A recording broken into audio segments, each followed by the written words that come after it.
क्योंकि पहली प्रतिज्ञा बाबा साहेब की मेरी नहीं है। मैं ब्रह्मा विष्णु महेश को ईश्वर नहीं मानूंगा और ना ही उनकी पूजा करूंगा।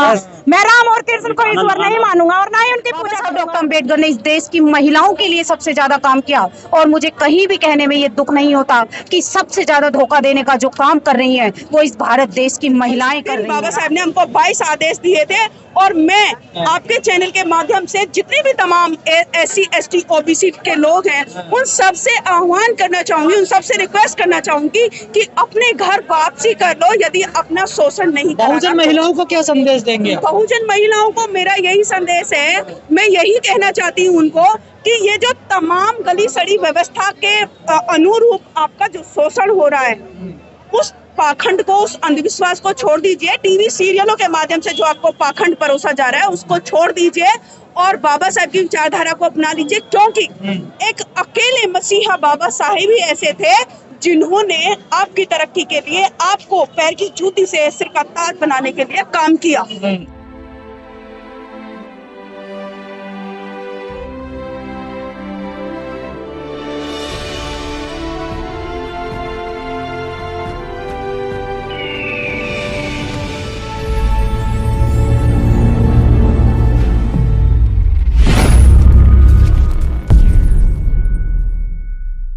और मैं बहुजन महिलाओं को यही संदेश देना चाहती हूँ कि बहुत हो गया शोषण, बहुत हो गया अपमान। अब इस व्यवस्था को ठोकर मार दो, क्योंकि बाबा साहेब जब तक जीवित रहे हमें कदम कदम पर वो आगाह करते रहे कि इस धर्म को ठोकर मार दो, इस धर्म को ठोकर मार दो। लेकिन ना हमने उस समय उनकी बातों को सुना और ना ही आज सुन रहे हैं, तो भुगत हम खुद ही रहे हैं।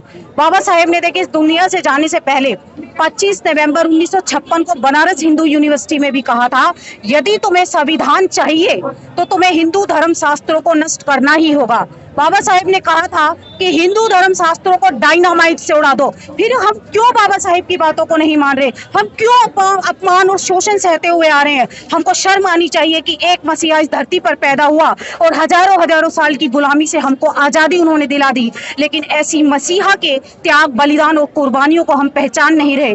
बाबा साहब डॉक्टर अम्बेडकर ने इस देश की महिलाओं के लिए सबसे ज्यादा काम किया और मुझे कहीं भी कहने में ये दुख नहीं होता कि सबसे ज्यादा धोखा देने का जो काम कर रही है वो इस भारत देश की महिलाएं कर रही हैं। अंधविश्वास और पाखंडवाद धोखा वो ऐसे दे रही हैं क्योंकि बाबा साहब ने हमें तथागत बुद्ध का मार्ग दिखाया, लेकिन हम उस रास्ते पर नहीं चल रहे हैं। हम अंधविश्वास और पाखंडवाद को मजबूत कर रहे हैं, हम उस व्यवस्था को मजबूत कर रहे हैं जिस व्यवस्था में रहकर हमारा शोषण हुआ और आज तक उस व्यवस्था में हमें सम्मान और स्वाभिमान नहीं मिल रहा। इस्तीफा देना पड़ जाता मंत्रियों को जगह।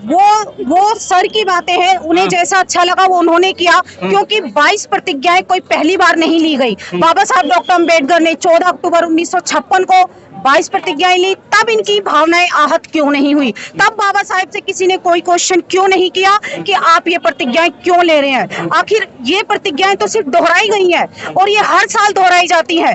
हमारे अगर गाजियाबाद की बात करें तो हम लोग भी, हमारी समाज की जो महिलाएं हैं, जब भी वो बौद्ध धर्म ग्रहण करते हैं तो वो 22 प्रतिज्ञाएं ऑटोमेटिकली वो खुद अपनाती है और उस 22 प्रतिज्ञाओं पर चलने का प्रयास कर रही है।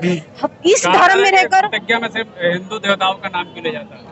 इस धर्म में हिंदू देवताओं का नाम इसीलिए लिया जाता है क्योंकि देखिए बाबा साहेब की स्वयं निर्मित जो प्रतिज्ञाएं हैं, और बौद्ध धर्म में भी ब्राह्मणीकरण किया जा रहा था, अंधविश्वास और पाखंडवाद उसमें जबरन डाला जा रहा था। तो उस व्यवस्था से बचने के लिए बाबा साहब डॉक्टर अम्बेडकर ने हमको 22 प्रतिज्ञाएं दी ताकि हम अंधविश्वास और पाखंडवाद से दूर रहे, ताकि मेरा समाज तरक्की करे, ताकि मेरे समाज के बहुजन जितने भी लोग हैं उनका भला हो। वो रास्ता बाबा साहब लोगों ने हम लोगों को दिखाया है।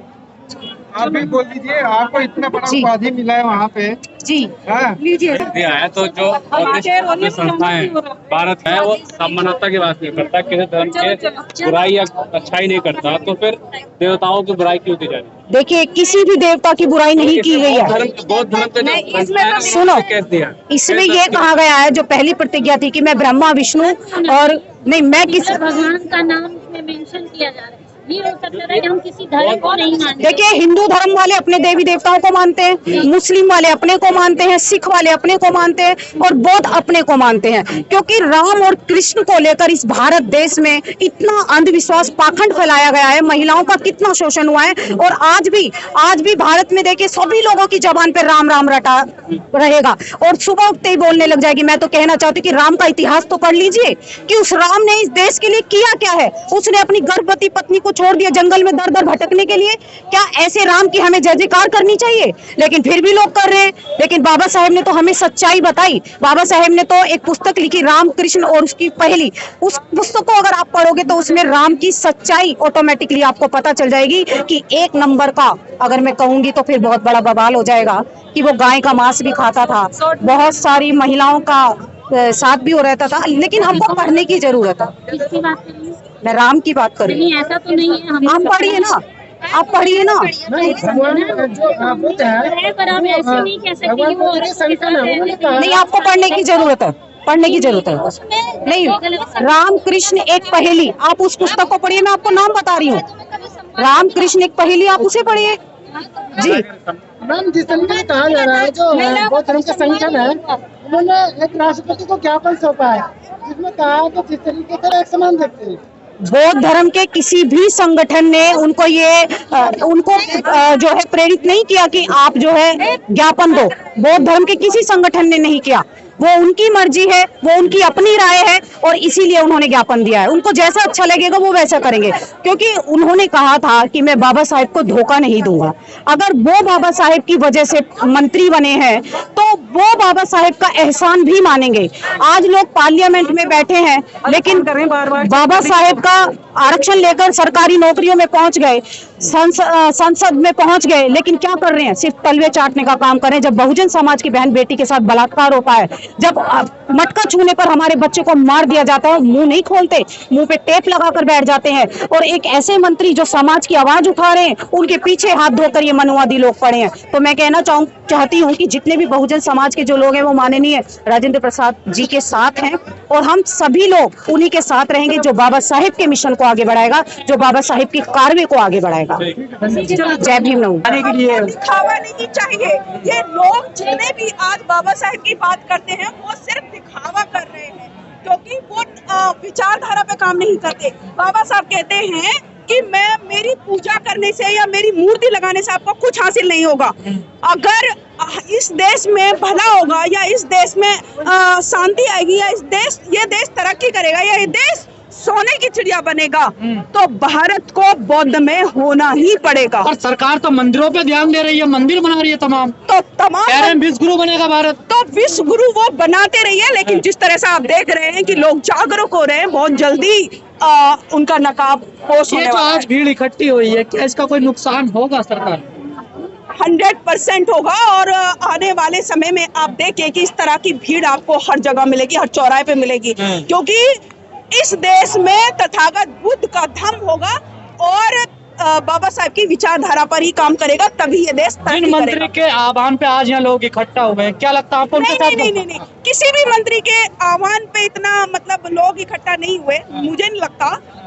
ये आज का पावन पर्व है और इस दिन बाबा साहब के लिए 14 अक्टूबर के लिए सब लोग इकट्ठा होते ही हैं और ये हमारा पावन पर्व है। इस दिन बाबा साहब ने हमको 22 आदेश दिए थे और मैं आपके चैनल के माध्यम से जितने भी तमाम SC ST OBC के लोग हैं उन सबसे आह्वान करना चाहूंगी, उन सबसे रिक्वेस्ट करना चाहूंगी कि अपने घर वापसी कर लो यदि अपना शोषण नहीं। बहुजन महिलाओं को क्या संदेश देंगे? बहुजन महिलाओं को मेरा यही संदेश है, मैं यही कहना चाहती हूँ उनको कि ये जो तमाम गली सड़ी व्यवस्था के अनुरूप आपका जो शोषण हो रहा है, उस पाखंड को, उस अंधविश्वास को छोड़ दीजिए। टीवी सीरियलों के माध्यम से जो आपको पाखंड परोसा जा रहा है उसको छोड़ दीजिए और बाबा साहब की विचारधारा को अपना लीजिए, क्योंकि एक अकेले मसीहा बाबा साहेब ही ऐसे थे जिन्होंने आपकी तरक्की के लिए आपको पैर की जूती से सिर का ताज बनाने के लिए काम किया, जिन्होंने कुर्बानी दी, जिन्होंने महिलाओं को आगे बढ़ाने के लिए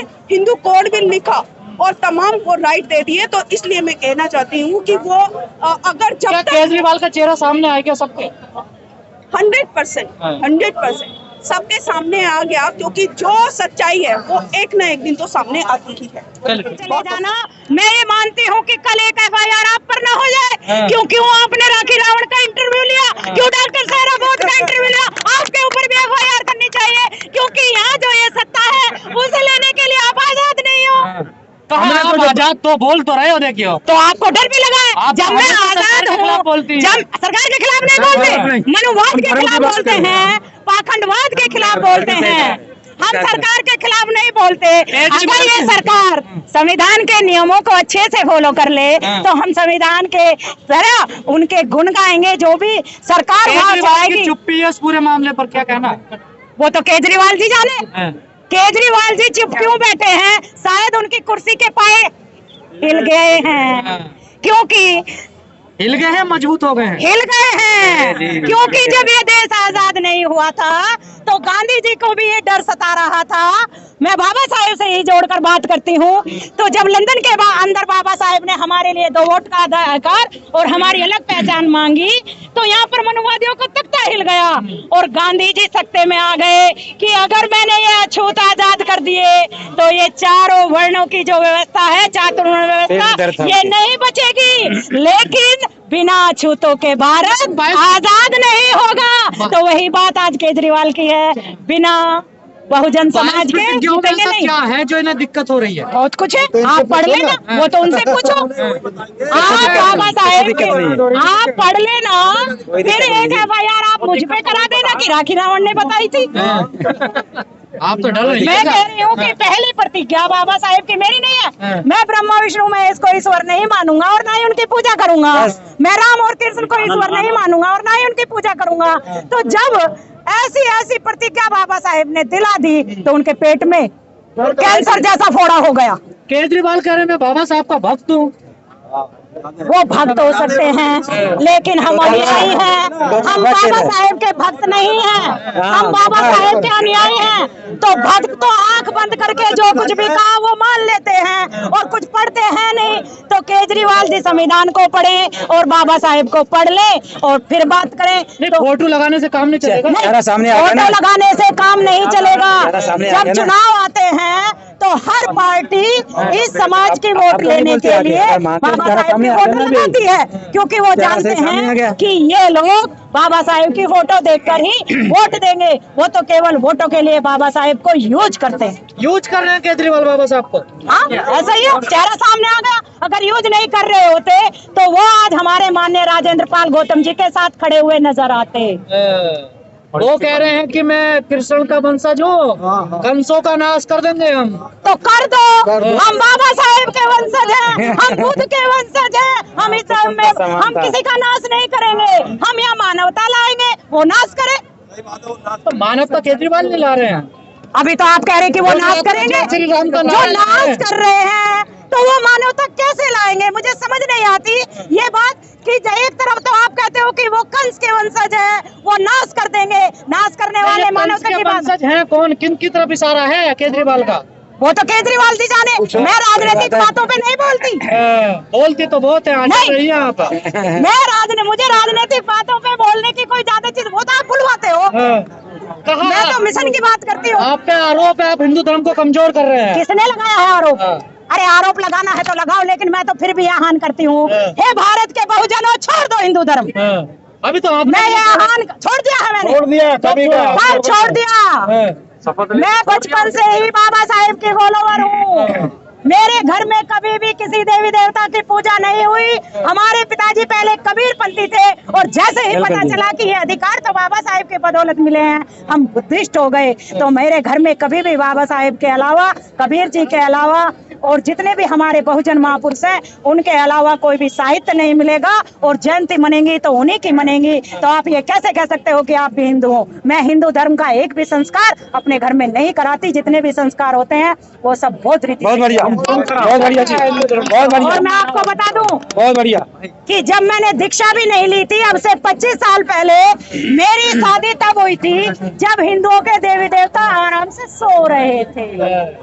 5 अक्टूबर को वो सो रहे थे और राखी रावण जब ये राखी रावण नहीं थी, केवल राखी थी, तो ये शादी कर रही थी। ये रावण क्यों लगाया आपने पीछे? रावण इसलिए लगाया क्योंकि मैं रावण की सच्चाई बताऊं, रावण कोई और नहीं है, हमारे ब्रदर मौर्य हैं, मौर्य वंश के 10वें राजा हैं। लेकिन इन मनुवादियों ने रावण को बुरा बताने के लिए, वो ब्राह्मण जनक कितने बड़े ब्राह्मण हैं, पंडित। अब ये बताने के तो कुछ भी बता दे, इन्हें लिखने वाले सब ब्राह्मण हैं, कथा सुनाने वाले सब ब्राह्मण हैं। हमारे समाज को तो पढ़ने का अधिकार नहीं था, ये अधिकार तो बाबा साहेब ने दिलाया। बाबा साहेब ने सारा इतिहास निकाला और तभी तो इन लोगों को डर था। और एक बात, क्योंकि यहाँ बहुत सारे चैनल हैं, तो मैं एक बात फिर इस मीडिया के माध्यम से कहना चाहती हूँ कि बाबा साहेब को भारत के अंदर संस्कृत नहीं पढ़ाई, क्योंकि इन मनुवादियों को डर था कि कहीं ये डॉक्टर अंबेडकर संस्कृत पढ़ गया तो ये सारे हमारे धर्म ग्रंथ पढ़ लेगा और इस मनुवाद की धज्जी उड़ा देगा।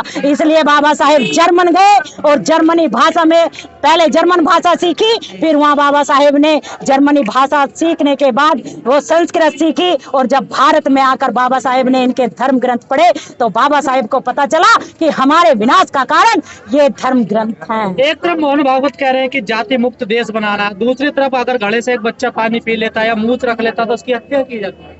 बिल्कुल सही बात आपने बोली। अगर जाति मुक्त बनाना है तो मैं तो बार बार यही आह्वान करूंगी, क्योंकि जातियां बौद्ध धर्म में नहीं है, हिंदू धर्म में। मोहन भागवत जी, आप जाति मुक्त समाज नहीं बना सकते, जाति मुक्त भारत नहीं बना सकते। अगर हिंदू धर्म में ऐसा होता तो इंद्र मेघवाल जैसी घटनाएं हर रोज कहीं ना कहीं घटती हुई नजर ना आती। मनीषा वाल्मीकि हो और न जाने मेरी ऐसी कितनी बहनें हैं जिनके FIR तक नहीं होती, जो थाने तक ले जाई नहीं जाती, और उसके बाद कहीं पर न्यूज आती है कि एक मैडम एक गरम डंडा एक दलित बच्चे के मुंह में ठूस देती है, उसका सारा गला जला देती है। तो अगर यहाँ जाति मुक्त भारत होता तो ये घटनाएं रोज रोज नहीं घटती। इसलिए बाबा साहेब ने ये घटनाएं रोकने के लिए, ये पाप का धर्म रोकने के लिए हमें ये बौद्ध धर्म दिया है, जो बहुत ही मान धर्म है। इतनी बड़ी तादाद में लोग क्यों ले रहे हैं बौद्ध धर्म की दीक्षा? पहले सुनते थे 10-20 लोगों ने या किसी एक परिवार ने ले लिया, अब तो 10-10 हजार लोग, 15-15 हजार, अभी लाखों लोग भी लेंगे। अगले साल इसी दिल्ली के अंदर आप देखना, जो आपके 10,000 लोगों ने ली तो अगले साल 10 लाख लेंगे, क्योंकि बौद्ध धर्म ही एक महान धर्म है, वैज्ञानिक धर्म है, सबको समानता का हक देता है, इसमें ही न्याय है, इसमें ही भाईचारा है। और यही एक गरीब बालक को एक चांद पर पहुंचने का रास्ता बता सकता है, बौद्ध धर्म ही। भाईचारा नहीं, मोदी जी दलितों के पैर धुलते हैं, ये भाईचारा तो है। देखिए वो दिखावा है। अगर हिंदू धर्म में भाईचारा होता तो फिर जब एक दलित बेटी के साथ कोई शादी कर लेता है ऊंची जाति का लड़का, तो उसे मार क्यों दिया जाता है, या उनके घर वो रिश्ता लेकर क्यों नहीं आते हैं? ऐसे तो हर समाज में होती है ना घटनाएं। ऐसे नहीं होती हर समाज में। जब एक बौद्ध के पास जाता, वहाँ जाति नहीं पूछी जाती, वहाँ कहा जाता है कि आप कौन हो। अगर वो ये कहते हैं कि भाईचारा बांट रहे हैं, दिल्ली में कोई दलित नहीं मिला, गुजरात से एक दलित को लाए हैं वो, और अपने घर पे खाना खिलाया। देखिए इसलिए ही तो वो भी गांधी जी भी वाल्मीकियों के घर जाते थे, बकरी का दूध पीते थे। लेकिन वाल्मीकि गांधी जी के पास जो वो बकरी होती थी वो गांधी जी की नहीं होती थी, वो दूर से लाते थे और कहते थे मैं वाल्मीकि के घर खाना खाता हूँ। और जो बकरी लाते थे गांधी जी के लोग, तो उन्हें काजू बादाम खिलाए जाते थे एक बकरी को, और फिर गांधी जी दूध अच्छा दे। हाँ, सब ढोंग है खाने पीने का, ये सब दिखावा है और ये हमारे समाज को गुलाम बनाने का जरिया है। क्या संदेश दोगे आज? मैं यही संदेश देना चाहूंगी कि केजरीवाल सरकार ने जो ये 22 प्रतिज्ञाओं को लेकर बवंडर मचाया है, ये बवंडर ना हो करके हर आदमी इन प्रतिज्ञाओं को अपने ऊपर फॉलो करे, समानता, न्याय, भाईचारा यहाँ कायम करे, संविधान के नियमों का पालन करे। बहुजन महिलाएं तो लगी पड़ी है, कहाँ पर लगी पड़ी हैं? आपको पता नहीं कहाँ लगी पड़ी हैं? बहुजन महिलाएं मोदी जी ने राशन में कर रखी हैं। मोदी 4 दिन से बड़ी तैयारी चल रही है, वो मामला आज खत्म हुआ जाकर करवा चौथ का। बड़ी यही तो है पाखंडवाद। इसलिए ही तो बाबा साहेब ने कहा कि मेरे समाज की बेटियों, अगर तुम्हें अपने पति की लंबी उम्र चाहिए तो उन्हें पहली बात तो ये कि भगवान बुद्ध के जो 5 सील हैं उन पे चलते हुए किसी भी तरीके का नशा नहीं करना चाहिए। और जब आदमी नशा नहीं करेगा तो आदमी की उम्र लंबी होगी। और बाबा साहेब ने आगे हमें संदेश दिया कि मेरी बेटियों, मेरी बच्चियों, अगर तुम्हें अपने पति की लंबी उम्र चाहिए तो उसकी ठीक से देखरेख करो, उसके खाने पीने का ध्यान रखो और नशा ना करो। व्रत रखने से वो हिंदू राष्ट्र बनाना चाहते हैं, आपने और हम भीम राष्ट्र बनाना चाहते हैं, वो क्यों हमें डराना चाह रहे हैं? वो हमारी भावनाओं को आहत कर रहे हैं। हम संविधान के अनुसार देश चलाना चाहते हैं। जिस भारत का संविधान इस देश के अंदर लागू है, हम तो उसी के अनुसार चलाना चाहते हैं। वो हमारे सपने तोड़ रहे हैं, तो इसमें हमारी कहाँ गलती है? आपके कहाँ सपने? तो अचानक से कहाँ से आप लोगों ने पूरा बवाल खड़ा? नहीं, हमारे तो सपने नहीं, हमारा तो संकल्प है। संकल्प है, हमारा तो संकल्प है इस भारत को बुद्धमय बनाना। जीवन को छोड़ कर गए तो उन्होंने घोषणा की थी कि जितना भार मेरे कंधों पर है उतना संसार में शायद किसी के कांधों पर नहीं। तो आज बाबा साहेब का जो संकल्प था कि इस भारत को बुद्धमय भारत बनाना, इस भारत को अखंड भारत बनाना, इस भारत को अशोका का भारत बनाना, आज ये बाबा साहेब की जिम्मेदारी हम सब बाबा साहेब के बच्चों के ऊपर आ गई है। तो ये बाबा साहेब ने जो हमें करने के लिए कहा, जो बौद्ध धर्म की दीक्षा दी, जो 22 प्रतिज्ञाएं बाबा साहेब ने हमें दिलाई, हम उन सभी 22 प्रतिज्ञा को फॉलो करेंगे और बाबा साहेब के बताए हुए रास्ते पर चलकर अपने जीवन का उद्धार करेंगे और इस भारत में रहने वाले प्रत्येक नागरिक का उद्धार करेंगे। ये जो भारत चल रहा है ये बाबा साहेब के बनाए हुए संविधान के अनुसार चल रहा है और ये संविधान बौद्ध धर्म के नियमों पर आधारित है। तो राखी रावण एक नारा देती है, आप सब लोग जितने भी बाबा साहेब के मानने वाले हैं हाथ ऊपर करके मानो कि मानो मानो मानो मानो, जब तक सूरज चांद रहेगा, जब तक सूरज चांद रहेगा, जब तक है सागर में पानी, जब तक है सागर में पानी, पूज्य माता रमाबाई अम्बेडकर, रमाबाई अम्बेडकर बाबा साहेब की औलाद है। यहाँ से संकल्प लेकर जाओ कि हे बाबा साहेब, आपने जो अपना तमाम जीवन हमारे उत्थान के लिए लगाया है, आज हमारे पास जो ये सम्मान की जिंदगी आई है, हे बाबा साहेब, वो आपकी बदौलत आई है। इसलिए हे बाबा साहेब, हमारे जीवन का केवल एक ही लक्ष्य है और वो लक्ष्य है इस भारत में बौद्ध धर्म की स्थापना करना और सभी को सभी के न्याय और हक दिलाना। हम किसी का न्याय छीनने नहीं, सब प्रत्येक नागरिक को उनका न्याय दिलाने के लिए यहाँ आए हैं। तो एक बार फिर जाति तोड़ो, जाति तोड़ो, जाति तोड़ो, मानो मानो मानो मानो। और यहाँ मैं आज एक बात कहना चाहती हूँ कि जो दिल्ली के मुख्यमंत्री केजरीवाल जी अभी चंद दिनों पहले एक नारा देते थे कि हम रामायण की जगह संविधान पढ़ाएंगे, आज कहाँ गए केजरीवाल जी? जब बाबा साहेब की प्रतिज्ञा दिलाई गई तो वही केजरीवाल जी भौंकना गए, क्योंकि वो बाबा साहेब के मार्ग को जानना नहीं चाहते। वो केवल इस समाज से वोट लेकर मुख्यमंत्री बनना चाहते हैं। तो इसलिए हे मेरे समाज के लोगों, जाग जाओ, हर एक आदमी को पहचानो कि कौन तुम्हारा इस्तेमाल करना चाहता है और कौन नहीं। जो तुम्हारा हितैषी है उसे वोट दो और जो हितैषी नहीं है उसे वोट मत दो। उसे खत्म हो गया है, नहीं इधर से नहीं, वो आवाज बंद कर दी उन्होंने, उसे छोड़ दो। तो इसलिए आप सभी को एक बार फिर, कोई बात नहीं, माइक बंद हो गया है, लेकिन एक बार फिर बोलो जय जय जय जय जय जय जय जय जय जय जय जय जय।